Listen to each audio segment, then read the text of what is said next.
Hey guys, good morning, welcome to new blog. দেখতে পাচ্ছ আমি জমিতে আছি। মা আছে, আব্বা আছে সেদিকে, তিনজন মিলে ভুট্টা লাগাচ্ছি।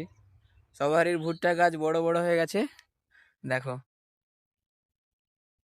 আর আমাদের জমিতে দেখো কিছুই নেই, এখনো লাগালাগি শুরু শুরু করেছি। এটা মা আর সেটা আব্বা। দেখতেই পাচ্ছ জমিতে আছি।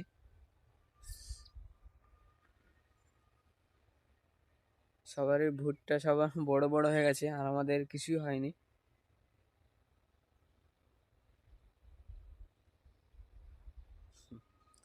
মা বলছে যে কি অকর্মা তুই, তার জন্য তোদের ভুট্টা হয়নি।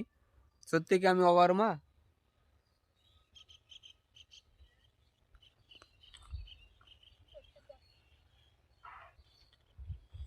আব্বা ভিডিও বানা দেখে বলছে যে কি করছে রে কাদির।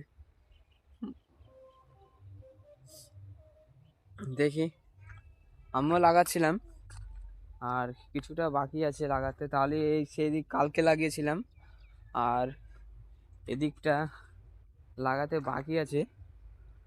আর সেই দিকটা আঙ্গুলের অবস্থা দেখেছো, এত মাটি শক্ত হয়ে গেছে কি ছাল উড়ে যাচ্ছে। দেখি লাগাই, আর কিছুটা বাকি আছে। তো ভুট্টা লাগা হয়ে গেছে। আমি এখান থেকে কাজে যাব। অনেক সকালবেলায় এসেছিলাম আমি। তো মা আব্বা পরে এসেছিল ভুট্টা লাগাতে। মা আব্বা আছে, কিছুটা বাকি আছে, লাগিয়ে চলে আসবে। আমার 8টা 9টা 12তে ট্রেন, 8টা 7 বাজে এখন। তো আমি এখানে চলে যাচ্ছি, যাই বাড়ি যেয়ে গোসল টোসল করবো, খাওয়া দাওয়া করবো। ওতেই আমার টাইমটা চলে যাবে। তো আমি এখনই বেরিয়ে গেলাম।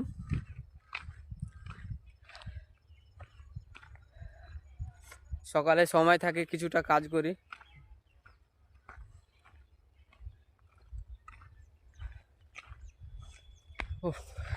হাতের ছাল বা এত মাটি করা ছাল, চামড়া উড়ে উড়ে যাচ্ছে, এতটা মানে মাটি শক্ত।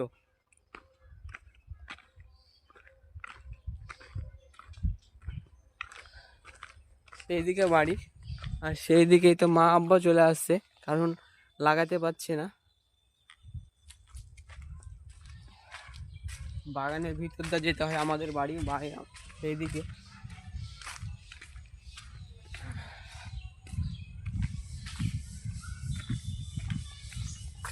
একদম এত সকালবেলা এসেছি, জামা কাপড় জ্যাকেট ফাকেটও পরিনি। কি করছেন? ওই তো ভিডিও, মোবাইল স্ট্যান্ড। হ্যাঁ, আমার খুদা ভাবছি এটা কি রে। সেই দিকে আমাদের বাড়ি, যাই। এখানে আমাদের একটা বাগান ছিল।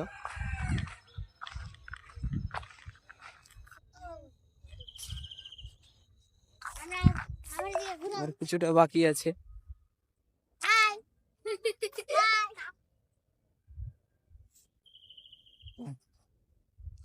বাড়ি চলে এসেছি আমি। দেখতেই পাচ্ছ এটা আমাদের কুরবানি।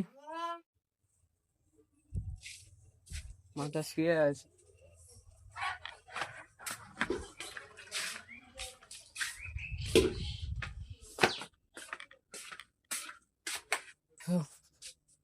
আজকের ভিডিওটা এইটুকু ঘন্টা বন্ধুরা, আবার নেক্সট ভিডিওতে তোমাদের সঙ্গে দেখা হচ্ছে। সাবস্ক্রাইব লাইক করতে ভুলবে না। বাই।